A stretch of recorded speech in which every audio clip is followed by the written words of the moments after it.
ministre séjourne à Kananga, chef-lieu de la province de Kasaï central. Judith Souminois va s'enquérir des réalités de ce coin du pays afin d'apporter des solutions durables.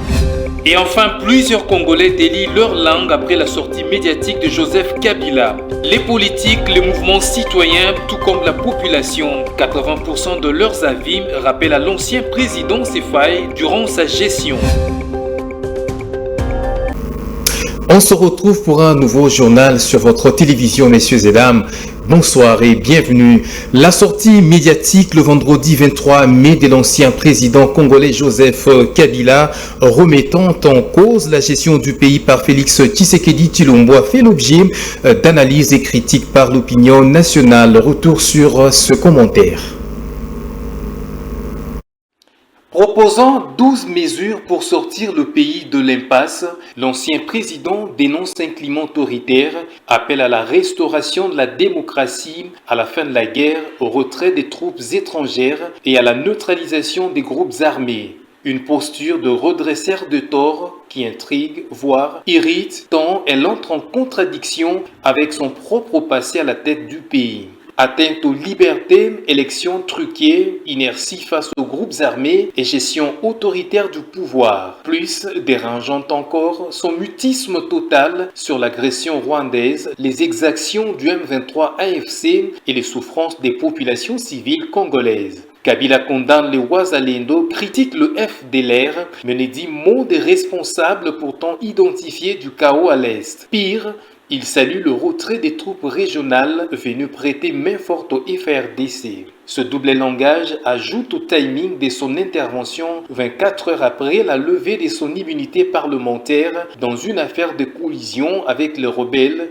laisse planer le doute sur ses intentions réelles. Derrière les grands principes affichés, cette sortie ressemble moins à un appel désintéressé à l'unité nationale qu'à une manœuvre calculée de réhabilitation personnelle. Dans un discours soigné, Joseph Kabila a appelé au sursaut national et proposé une série de 12 mesures pour, dit-il, sortir la RDC de l'impasse. Parmi ces mesures, la fin de la dictature, le rétablissement de la démocratie, la relance du développement, le retrait des troupes étrangères et la neutralisation des groupes armés. Une feuille de route ambitieuse, presque idéaliste, mais qui fait écho à des principes que son propre pouvoir n'a jamais pleinement garantis. Et ce qui frappe d'emblée, c'est la tonalité moralisatrice d'un ancien chef de l'État dont le règne fut marqué par des atteintes récurrentes aux libertés, des scrutins controversés, des répressions de manifestations et un glissement institutionnel prolongé de 2 ans sans élection. Kabila dénonce aujourd'hui un climat autoritaire croissant, exige la fin de la guerre à l'Est, mais ces mots remontent bien avant la présidence de Tshisekedi. Durant ses 18 ans au pouvoir, ni la restauration de l'autorité de l'État, ni la neutralisation des groupes armés, ni la relance économique durable n'ont été au rendez-vous. L'Est du pays, particulièrement le Nord, les Sud-Kivu et l'Ituri, sont restés le théâtre des violences endémiques, de prédation minière et de gouvernance déliquescente. Plus encore, cette sortie de Joseph Kabila étonne par ses absences les plus lourdes de sens. Pas une seule fois, l'ancien président n'a nommé le Rwanda. Aucun mot non plus pour des milliers de victimes civiles déplacées ou tuées par les exactions du M23 AFC, soutenu militairement par l'armée rwandaise. Ce silence tranche avec la virulence des critiques qu'il adresse aux Wazalendo et au FDLR, les forces démocratiques de libération du Rwanda présentes. Et dans le même ordre d'idées, plusieurs langues se sont déliées après l'adresse de Joseph Kabila. Les politiques, les mouvements citoyens, tout comme la population, tous ont donné leur point de vue dont 80% tendent à rappeler à Joseph Kabila ses différentes failles lorsqu'il assurait la gestion du pays. Suivez. Congolaises, Congolais, chers compatriotes. C'est un discours qui est tombé comme un cheveu dans la soupe. Le peuple congolais déjà dans la précarité, a mal digéré le mot de celui que l'on surnomme Chinarambo. Dans un discours de plus de 40 minutes, Joseph Kabila Kabange a déclaré, je cite, « Le cœur serré, je constate qu'à peine 6 ans après, ce bel héritage en indivision légué à l'ensemble de notre peuple a été complètement dilapidé par celui qui en avait reçu la garde. » Chose que n'a digéré le ministre des Finances. Il était temps pour Doudou Fwamba de rappeler à l'homme de Kingakati ces différentes actions qui ont plongé le pays dans l'impasse. Quelle tragédie! Des actifs miniers cédés à vil prix pour les intérêts privés durant 18 ans, des milliards de dollars américains de royalties issues des joint ventures, concédés à des amis étrangers, des centaines de millions de dollars américains retirés directement de la Banque centrale du Congo pour une destination inconnue, comme le cas de 350 millions de dollars américains de pas de porte de la Sicomine, des millions de dollars américains de fonds publics octroyés en cadeau pour la création d'entreprises privées familiales, et tant d'autres, des enseignants clochardisés avec un salaire misérable de 45 à 60 dollars par mois, nos vaillants militaires de forces armées avec une rémunération des mendiants, une pauvreté qui avait atteint son paroxysme, des infrastructures dans un état de délabrement très avancé, des provinces entières déconnectées du réseau routier national, et l'histoire retiendra qu'un ancien président de la RDC, après avoir dirigé ce pays, a pris la voie des armes pour participer au viol et massacre de ses concitoyens en complicité avec le Rwanda. Fin de citation. L'opposant Jean-Marc Abound a quant à lui tiré une leçon de vie dans ce discours. En écoutant le discours du président honoraire Joseph Kabila Kabange, une leçon essentielle se dégage. Nul n'est fort éternellement. Dans un État véritablement démocratique, le combat pour la démocratie ne devrait jamais être criminalisé, car il est mené non seulement pour honorer les morts, mais aussi pour défendre les vivants et préserver l'avenir des générations à venir. De son côté, Seth Kikuni a vu dans cette adresse une déclaration d'une guerre juste. Je cite, « Hier, Joseph Kabila a déclaré une guerre juste contre la tyrannie, l'usurpation du pouvoir, l'injustice, l'incompétence, les divisions et la quintessence de l'État. » Notez, cette adresse à la nation de Joseph Kabila est intervenue un jour après la levée de ses immunités par le Sénat.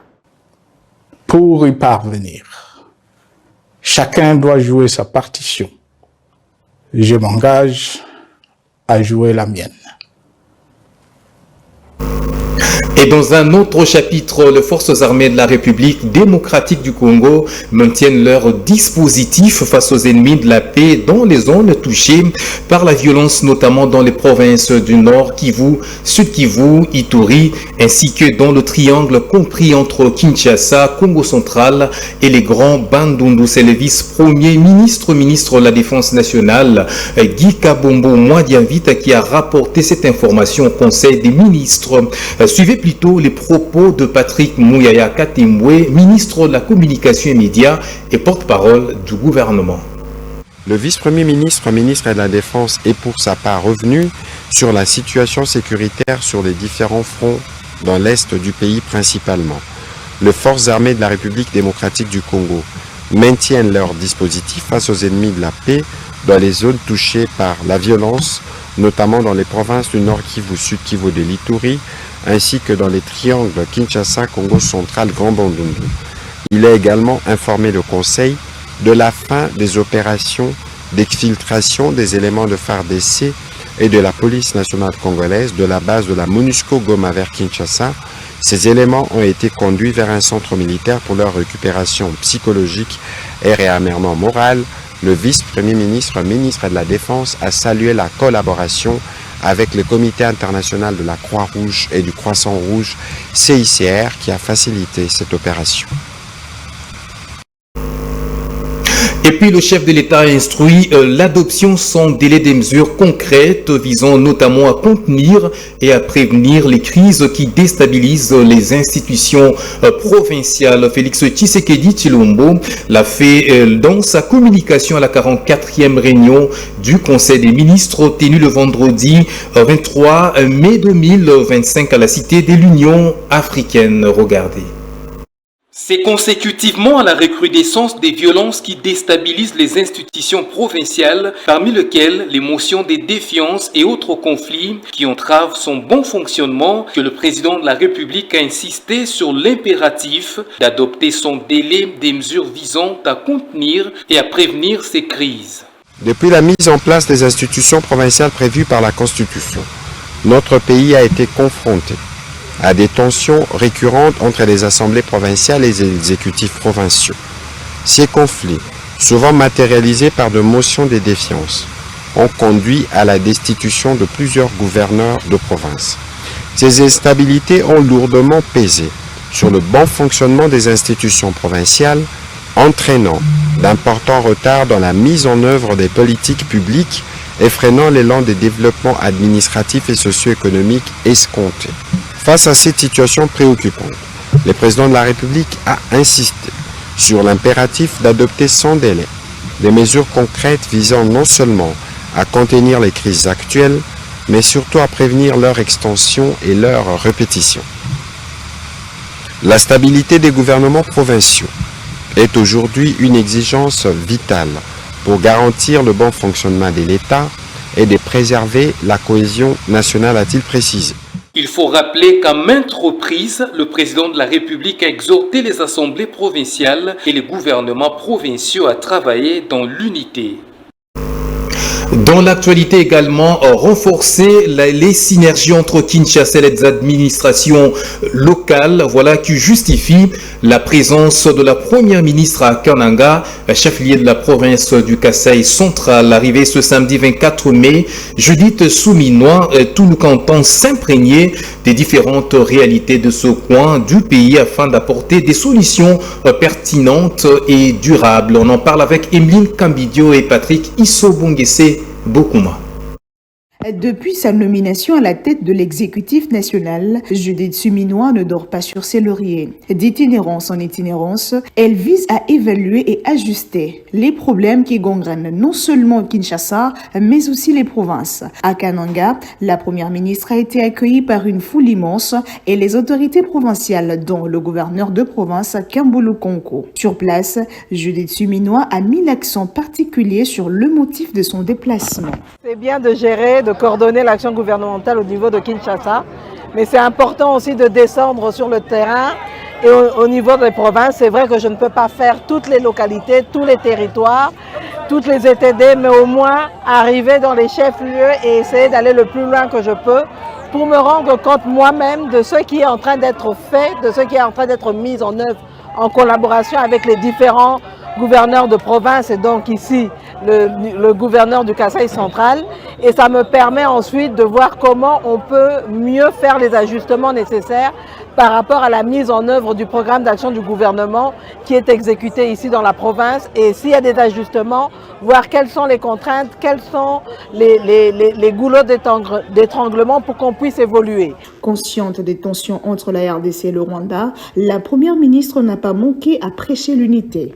Mais l'autre objectif aussi, c'est de pouvoir démontrer en arrivant dans les différentes provinces, et donc ici au Kasaï central, que la République démocratique du Congo est une seule, indivisible, et donc c'est de passer ce message de paix, de cohésion nationale, parce que je pense que dans les moments actuels où le pays est agressé par le Rwanda et ses supplétifs du M23 et FCC, il est important de montrer à la population que nous devons être tous unis derrière le chef de l'État, son Excellence Félix-Antoine Tshisekedi, parce que nous ne voulons qu'une chose, le respect de l'intégrité territoriale du pays, le respect de notre souveraineté. Notez que la présence de la première ministre à Kananga vise à rassurer la population de l'engagement du gouvernement, à améliorer leurs conditions de vie et renforcer les synergies entre Kinshasa et les administrations locales.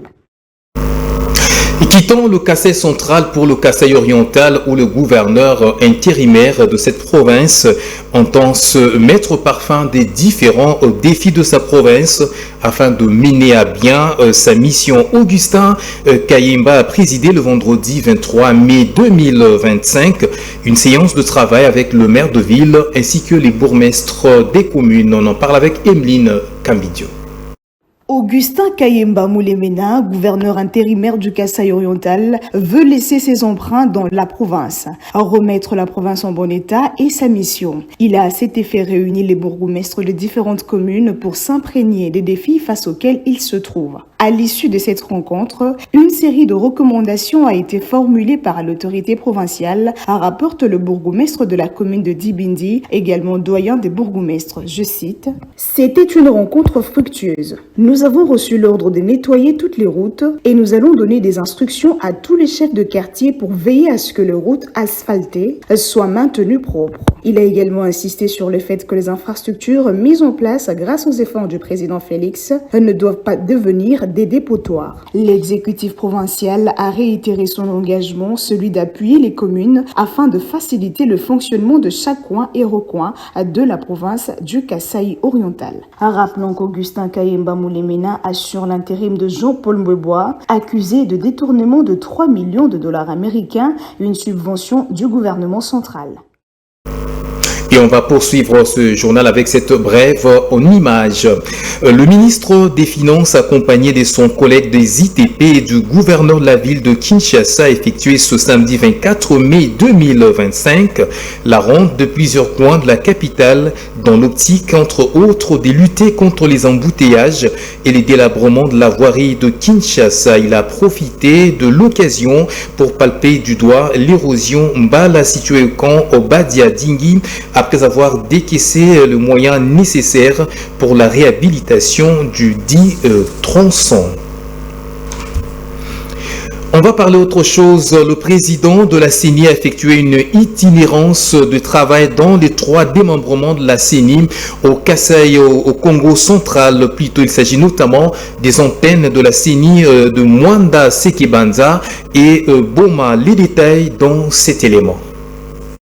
Au cours de sa tournée effectuée dans le Congo central, le président de la CENI a d'abord commencé sa visite à l'antenne de Mwanda, l'occasion pour le numéro 1 de la centrale électorale d'échanger avec les agents permanents de l'institution sur la mise en œuvre de la feuille de route du processus électoral 2025-2029, publiée le 4 avril 2025. Denis Kadima Kazadi a fait savoir au personnel local que la présente feuille des routes constitue une boussole permettant à la CENI d'avancer dans la bonne direction, un outil de planification rigoureuse et un gage d'engagement de la CENI à remplir sa mission avec loyauté dans le respect de la Constitution et des standards internationaux. Par la suite, le président Denis Kadima et sa délégation se sont dirigés vers Sekebanza pour le même exercice. Le numéro 1 de la CENI a prêté une oreille attentive aux différentes préoccupations soulevées par les agents avant de les exhorter à continuer à œuvrer en toute conscience en vue de consolider la nouvelle image de la CENI, rendue possible grâce à la matérialisation du rebranding institutionnel, une vision stratégique de la CENI 2021-2027. Il se dirigera ensuite à l'antenne de Boma, où il a signifié aux membres de l'antenne que le management a pris la précaution d'éviter l'impréparation pour garantir l'efficacité de l'action électorale, raison pour laquelle les agents doivent s'approprier la feuille de route en vue de s'activer pleinement au travail, car l'organisation des élections à venir se fera dans un esprit de maîtrise, d'inclusivité et de transparence accrue. Et puis, les permanents syndicaux de l'administration publique urbaine de Kinshasa sont montés au créneau. Ils dénoncent le retard qu'ils accusent en rapport avec les arriérés de leur salaire et primes de plus de 7 mois. Ils entendent organiser une assemblée générale à l'issue de laquelle ils vont prendre certaines décisions importantes dans le but de percevoir leur salaire. Suivez. Face aux multiples retards accumulés en rapport avec leurs salaires et primes, les permanents syndicaux de l'administration publique urbaine de Kinshasa dénoncent cette situation et entendent organiser une assemblée générale pour exiger leur paiement. C'est ce que rapporte David Delors-Louyeye, président et porte-parole de l'intersyndicale de l'administration publique urbaine de Kinshasa. Nous nous sommes réunis en tant que permanents syndicaux en date du 21 mai 2025. Dans une réunion au cours de laquelle des décisions ont été prises, entre autres une assemblée générale, après avoir statué sur la situation ayant trait à la détresse sociale des agents publics de l'État et sein de cabinets politiques œuvrant dans la ville-province de Kinshasa, qui connaissent ou qui acquisent les arriérés des salaires et des primes depuis plus ou moins 7 à 8 mois. C'est ainsi que l'intersyndicale de la ville de Kinshasa, après avoir lancé une sonnette d'alarme à l'autorité urbaine, qu'ils ont trouvé être silencieux et faisant sous d'oreille, l'intersyndicale, représentée par les représentants syndicaux, avait décidé de convoquer une assemblée générale au fin de passer en revue cette situation dans le but d'exiger à l'employeur le paiement de ses arriérés, des salaires et primes des agents qui œuvrent l'ensemblement, c'est-à-dire sans relâche, qui travaillent, qui mobilisent même des recettes dans la ville-province de Kinshasa. Je pense que c'est au niveau de l'Assemblée générale des agents que nous allons décider de la suite à suivre ainsi que de l'attitude adoptée. Si les agents décident des manifestations devant le bâtiment de l'employeur, nous les ferons. Si aussi les agents décideraient peut-être d'une grève généralisée, nous allons aussi notifier à l'employeur de cette grève des agents. Dans l'entretemps, ces agents observent aussi l'employeur va changer de comportement en assurant le paiement des arriérés des salaires et primes.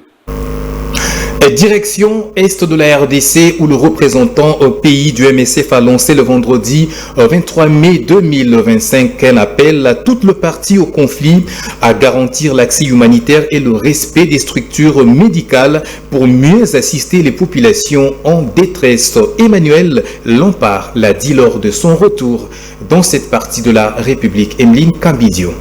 La guerre à l'Est perturbe la prise en charge des victimes et autres malades. Plusieurs structures médicales ont été touchées. Un constat fait par le représentant pays de MSF. Nous sommes aujourd'hui ici à Sacha, dans la zone de santé de Kiroche, dans le but de se rapprocher des programmes, des activités, des soins délivrés par les équipes MSF pour mieux se rendre compte du contexte dans lequel œuvrent les équipes des Médecins sans frontières pour mieux se rendre compte des besoins et comment les programmes MSF s'ajustent, s'adaptent. Aujourd'hui, on peut parler du choléra qui frappe encore cette population retournée, jadis déplacée.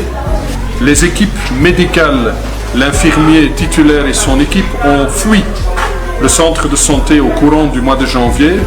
Ce centre de santé a été pillé, le stock médical a été complètement amené. Certains bâtiments ont été touchés, des vitres cassées. Et donc les équipes des Médecins sans frontières, depuis quelques semaines, aident à redémarrer. Un appel a été lancé à toutes les parties au conflit. L'accès humanitaire, l'espace humanitaire doit être garanti par toutes les parties prenantes au conflit. Le respect des structures médicales, du personnel médical, des patients et des accompagnants doit à tout moment être garanti. Je crois qu'il y a l'obligation, le devoir de chacun et chacune de garantir que la réponse humanitaire soit le plus efficace et le plus efficient. Notez que le MSF est présent dans plusieurs actions sanitaires et humanitaires apportant un appui on ne peut plus significatif.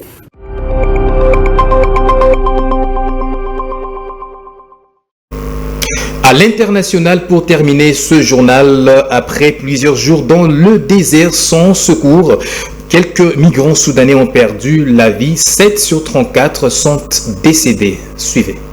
Durant 11 jours, 34 migrants soudanais ont été bloqués dans les déserts libyens après que leur véhicule est tombé en panne. 7 d'entre eux n'ont pas survécu à ce calvaire. Ils ont été trouvés dans les dunes de sable au bout de 11 jours. Ces migrants venaient de franchir la frontière libyenne en provenance du Tchad pour s'engager sur un chemin désert très souvent utilisé par les passeurs, renseigne le directeur des services d'ambulance et d'urgence de Kufra. Les survivants étaient sur le point de mourir mourir. Ils sont gravement déshydratés et présentent des signes de détresse et de traumatisme dans de telles circonstances, étant donné qu'ils voient ceux qui les entourent mourir et qu'ils savent qu'ils seront le prochain à mourir, a-t-il déclaré. Les rescapés ont été transférés à Kufra dans le sud-est de la Libye pour des examens et soins médicaux, parmi lesquels se trouvaient 5 enfants. Les 5 autres personnes qui étaient signalées disparues seraient retrouvées par un passeur qui a tout de suite alerté les équipes de secours.